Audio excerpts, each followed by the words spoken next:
తూర్పు దిక్కున కొండలతో మొదలై పడమర సముద్రం వరకున్న ప్రాంతానికి ఒక రాజుండేవాడు. రాజా, మీ దగ్గర అన్నీ ఉన్నాయి, కానీ మామలాగా దారి చూపే ఒక శక్తి, అమ్మలాగా ప్రేమను పంచే ఒక వ్యక్తి, ఇవి రెండూ దొరికేదాకా నీకు మనశ్శాంతి దొరకదు. అది ఎక్కడ దొరుకుతుంది అయ్యవారు? వెతుకు ఒంటరిగా. రాజు బయలుదేరాడు. అడవి మధ్యలో వెళ్తుండగా అతనికి గజ్జల శబ్దం వినపడుతుంది. అయితే రాజుకి ఆ శబ్దం విని భయం కలగలేదు. వెళ్ళి ఒక రాయి దగ్గర నిల్చుని తన ఆయుధాన్ని వదిలేశాడు.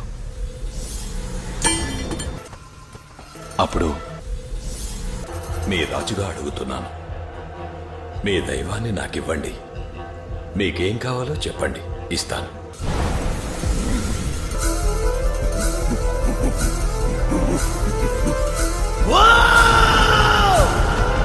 దైవం కావాలరా నీకు? పంజుర్ల దైవం కావాలరా నీకు? మీరు తప్ప నాకు ఇంకేం అక్కర్లేదు పంజుర్లి. నీ వెంట వస్తా.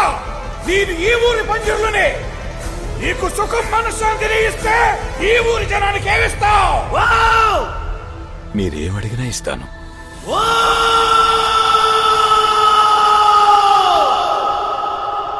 నా స్వరం ఎక్కడి దాకా వినిపించిందో అంతవరకు భూమిని ఈ ఊరి జనానికి ఇవ్వాలి.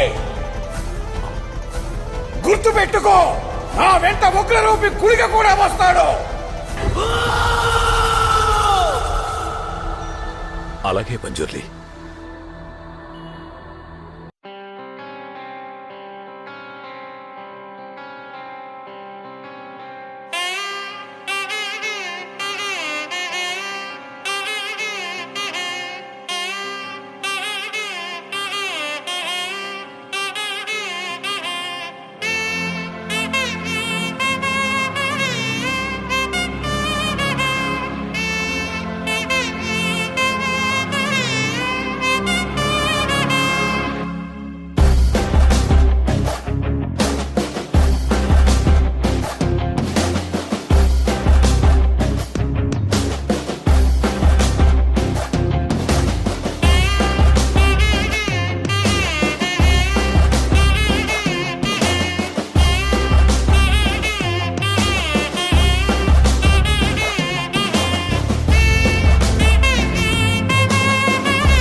వరాహరూపం దైవవరీష్టం వరస్మితవదనం వజ్రదంతధర రక్షాకవచం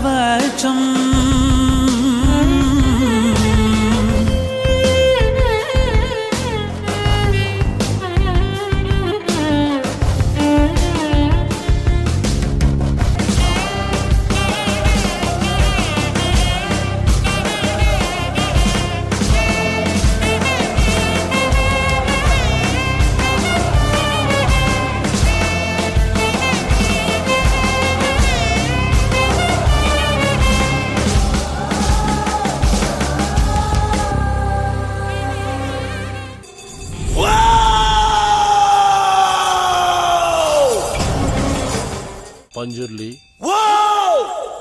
ప్రస్తుతానికి నేను అడగటానికి ఏమీ లేదు. నాకుంది. ఈ ఆస్తి, ఈ భూమి, ఇవేవి కూడా ఈ ఊరి వాళ్ళవి కావు, నాది. దీన్ని నువ్వు నాకు తిరిగిచ్చేయాలి. ಬಹಳ ಒಳ್ಳೆ ಪ್ರಾರ್ಥನೆ ಗೊತ್ತಿನಾರೆ. ನಿಮ್ಮ ಜಾಗ ನಾನು ಹಿಂದಿರಿಸಿಕೊಡ್ತೇನೆ, ಊರಿನವರ ಜಾಗವನ್ನು ನಾನು ನಿಮ್ಗೆ ಹಿಂದಿರಿಸಿಕೊಡ್ತೇನೆ. ಆದ್ರೆ ನಾನಿಲ್ಲಿವರೆಗೆ ನಿಮಗೆ ಕೊಟ್ಟಂತ ನೆಮ್ಮದಿಯನ್ನ ನೀವು ಹಿಂತಿರಿಸಿ ಕೊಡ್ಬೋದಾ ಗೊತ್ತಿನಾರೆ? అయితే నువ్వు తిరిగి ఇవ్వలేవా? పర్లేదు. ಜಾಗ ಊರಿನವ್ರದ್ದು. ಅದರ ತೀರ್ಮಾನ ಇವತ್ತಲ್ಲ, ಮುಂದೊಂದು ಕಾಲ ಬರ್ಬೇಕಾಗ್ತದೆ. ఊరు వాళ్ళకి చెందిందా? ఇది దేవుడు మాట్లాడుతున్నాడా, దేవుడు నర్తకుడు మాట్లాడుతున్నాడా?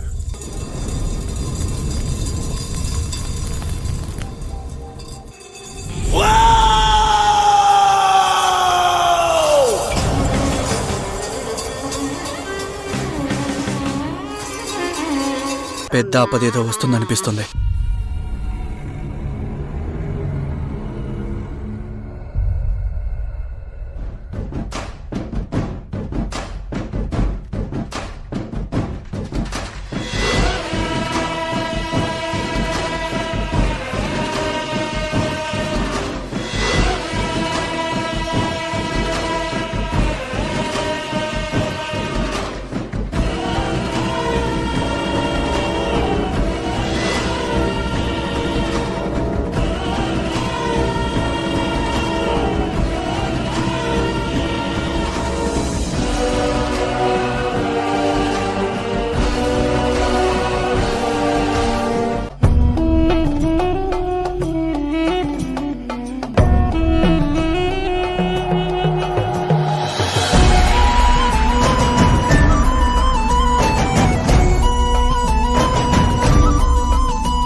वराहरूपं दैववरीष्टं वराहरूपं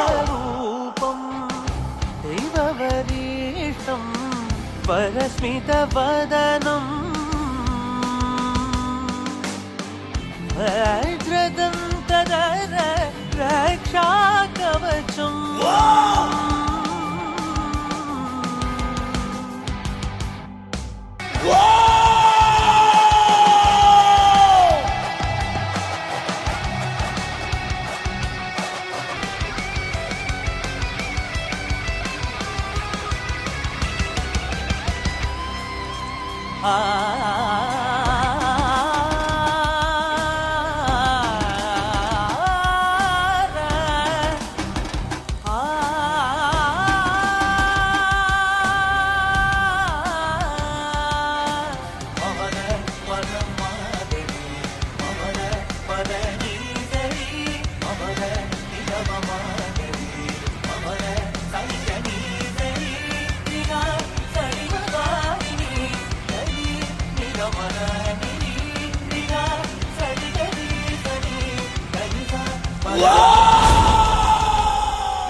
ఆయన కూడా మాయమయ్యారు.